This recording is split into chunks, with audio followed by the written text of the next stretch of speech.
xafladda qalinjabinta dufcaddii koobaad ee ka baxda macadka barashada culumta caafimaadka ee Alif Medical College ayaa ka qabsoontay Hotel Cafe ee magaalada Burco.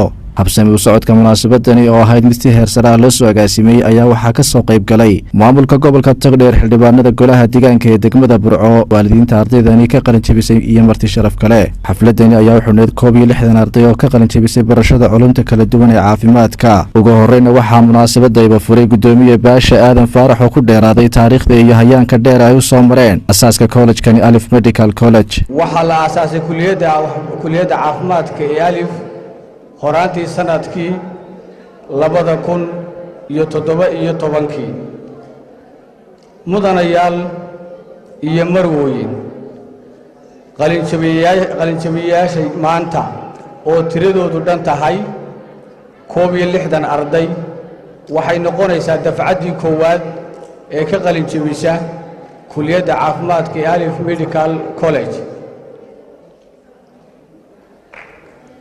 tirada ardayda ee dhan 61 arday waxaa xusid mudanayaal iyo marwooyin in qalinjabiyaasha maanta ay ka mid yihiin 52 gabdhood halka 9 ka soo hadheen ay yihiin wiilal, taas oo muujinaysa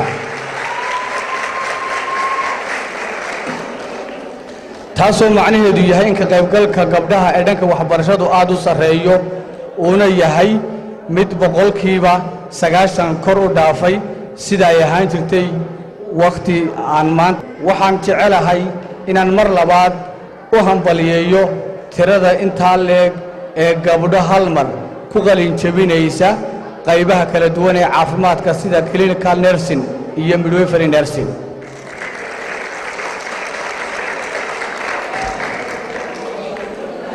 mudanayaal iyo marwooyin, qalinjabiyaashan quruxda badan ee maanta fadhiya hortiinna waa arday lagu soo tabcay oo kuliyaddu ay ku soo tacabtay muddo 2 sano ah kuna dadaalaysay waxbarashada ay baranayeen inay noqoto tu ay ka mid dhaliyaan ugana faa'iideeyaan bulshada ay ka. sidoo kale waxaa halkaasi ka hadlay xubno ku hadlayay xildhibaanada golaha deegaanka ee degmada Burco, isuduwayaasha laamaha wasaaradaha ee gobolka Togdheer, ardayda iyo waalidiinta ka soo qayb gashay munaasabadaasi. runtii maanta aniga 2 farxadood bay tahay. marka hore farxad aan kaga soo qayb galiyo ka mas'uul ahaan oo mas'uuliyiintii gobolka ka mid ah, iyo farxadda labaad oo ah anigoo waalida. inaaba mahadle waxaan marka hore hambalyeeyaa ardayda 61 ilaa 2017 ilaa hadda waxbarashada caafimaadka ee waday midwifery nurse ee maanta damal weeye hooyadu dadku wada harsanayaan deegaan hadhweyn iyo dirir curata weeyaan durjuraan go'ayniyo diifreebta weeyaan dadaalkeedu wacana neersinka run ahaantii waxaan maanta aad iyo aad ugu hambalyeynaya aan aad ugu faraxsanahay qalinjabintan iyo dadaalka iyo qiimaha ay leedahay iyo waalidku qiimaha iyo dardaaranka uu soo geliyey ayaan aad iyo aad ugu hambalyeynaya. run ahaantii waynu ogsoonahay madax iyo mijabo waynu ogsoonahay caafimaadku inaanu wax sahlan. jazakallahu khayra jazaa.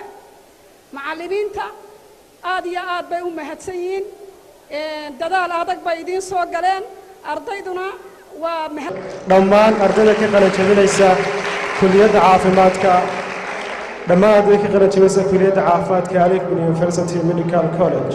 aniga farxad weyn bay tahay maanta. waxay soo fadhiyaa arday muddo aan wax soo dhigay oo aan ka mid ahaa macallimiintooda. ugu dambeynna waxaa hadalka soo gunaanaday barasaabka xigeenka gobolka Togdheer Maxamed Ibrahim Cabdullaahi Nafaqo oo bogaadiyay ardaydani isla markaasina kula dardaarmay inay sii wadaan barashada culumta kala duwan ee caafimaadka. macallimiinta Alif College oo maanta runtii quruxda badan ee dhowr iyo 60 dhalinyarada kor u dhaafaya halkaas soo gaarsiiyay inay maanta yoolkoodii iyo hadafkoodii ay soo gaaraan, iyagana aad iyo aad baan ugu mahadcelinayaa.